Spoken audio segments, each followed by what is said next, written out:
just, it's not the type of YouTube channel I want. I want a YouTube channel where we die in Cedric and Odious over and over again and waste your time because you have to watch through all of this shit. Especially if I blow myself up with a giant meteorite, then giving myself 3 tries to account for my own idiocy to kind of balance it out a bit is the fair approach. The Wolf's Bane Cavern. Hi, hello, and welcome. Welcome back to another Onkruid video. Welcome back to Cedric and Odious, our 3rd part. I think this is a format I am okay with, just clearing out a little area every single video. It will make the videos a little bit shorter than my normal Onkruid videos, but I think that is fine. These crystals seem quite breakable.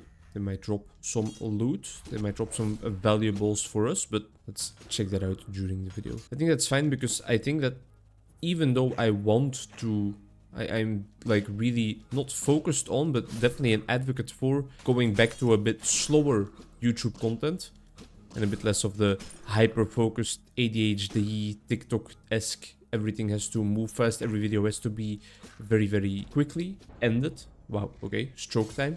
I wish longer videos would be more relevant in the YouTube landscape right now. Back in my day, I sound so old, but I'm not that old. Back in my day, those long-form Let's Plays, they really were like the norm, you know? They were what everybody that was cool, everybody that meant something in the YouTube space was doing. Okay, these spiders, they bounce around and then they lay on their head. And then they are in a vulnerable position. There's quite a lot of them though. And some of them are one-shottable sometimes, others are not. It's the side of YouTube that I definitely fell in love with and am in love with still, with people like Northernline, mostly just Northernline. It used to be someone like Vintage Beef as well and his Minecraft Let's Play. I would watch every single video of it, even though there were 100 of them. Beat the level with 10 hit points left. Easy, exactly what I was going for. And just enjoy my time.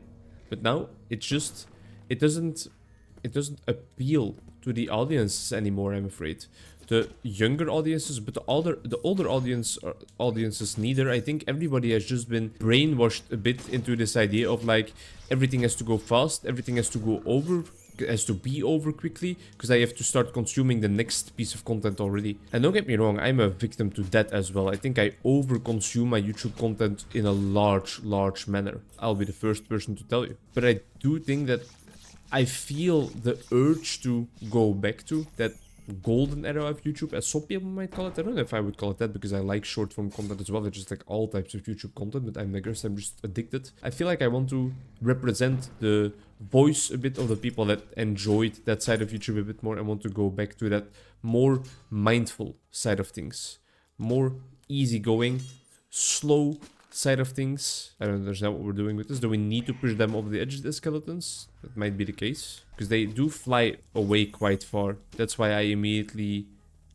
think about like, hey, maybe we need to push them off the edge, which is actually not the hardest task in the world. Of course, we can push a bat off the edge. What was I thinking?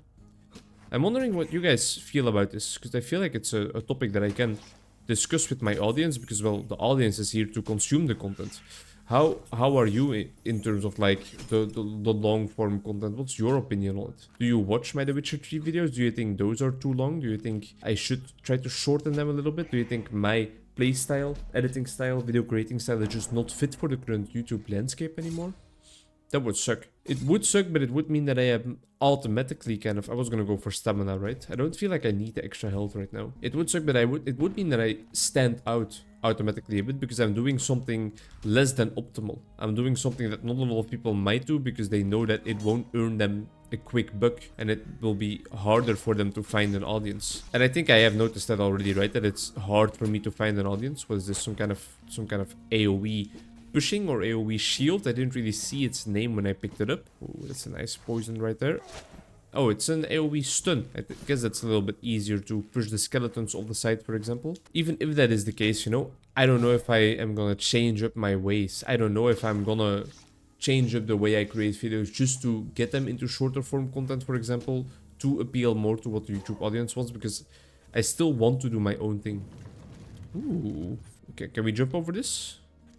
Seemed so far, but I guess we can. And still, getting the largest audience in existence is still not like the biggest priority for me, but I have, that's interesting, all the poison clouds are just chilling up there. I have changed up in my attitude a bit for sure as compared to like when I was really just starting out this YouTube thing. At the start, you are or I was very much into like, was that it instantly kills the skeleton? I was very much into like, okay, no, I don't do this for the numbers at all. The subscribers and the likes, they all don't matter to me. And of course that changes, because you realize that it's a great source of dopamine. It's a great source of empowerment. It's a great source of eventually motivation, an external source of motivation, but it's kind of showing you that you are adding value to people's lives. And I think that's the main motivation still for me. And it's something that I get from seeing subscribers tickle up, seeing the views and likes tickle up, you know? And I am more interested in it, more interested in the analytics, more interested in what I could do to boost the algorithm a little bit, but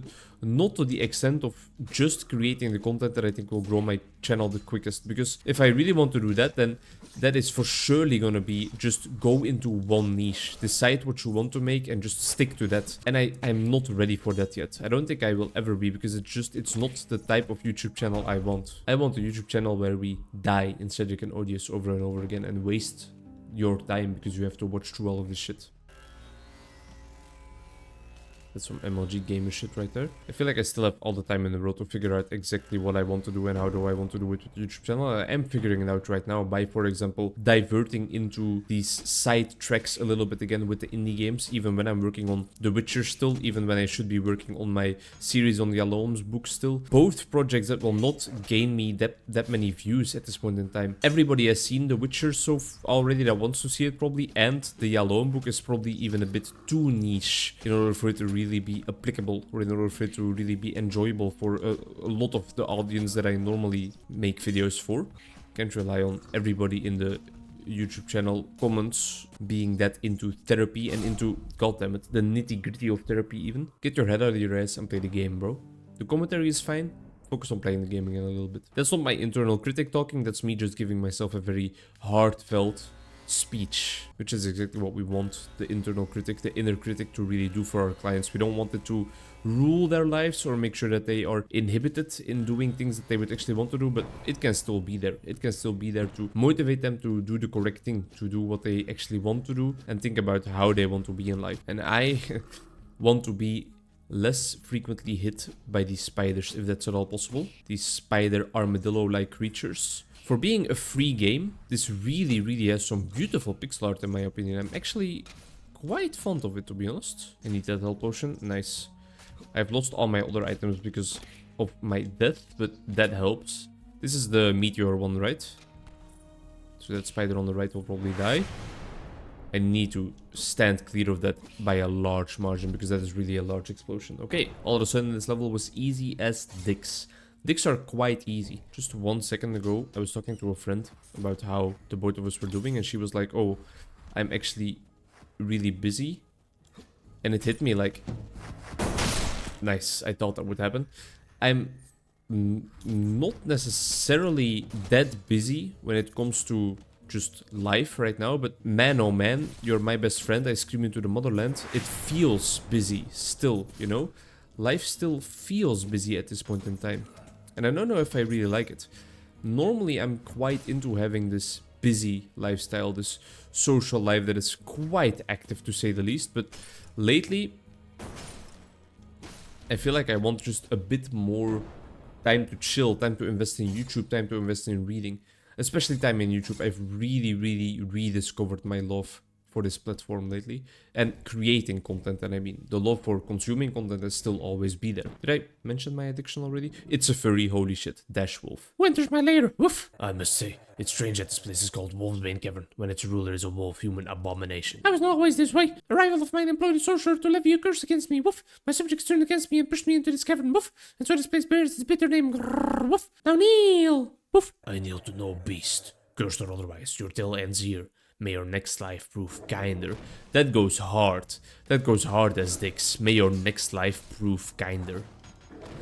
And also just love the idea of us still being friendly against all of these rulers. We don't have like a personal vendetta against them, right? It's Odious that wants to get rid of them. Whereas I think we are sometimes even still a bit worried about, like, are we actually doing the right thing? I want to bait him around here. Is he standing there? Yeah, that hit him. That hit him for quite a lot of damage. We need to get used to his mechanics a bit. I give myself 3 tries on every boss, I think, because I think that's quite fair.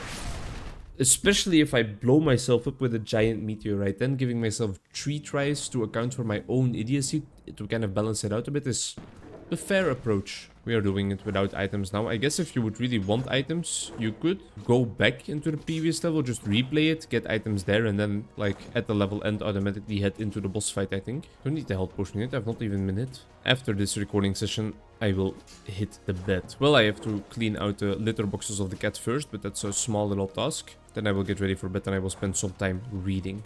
I'm still reading what's gonna be the English translation.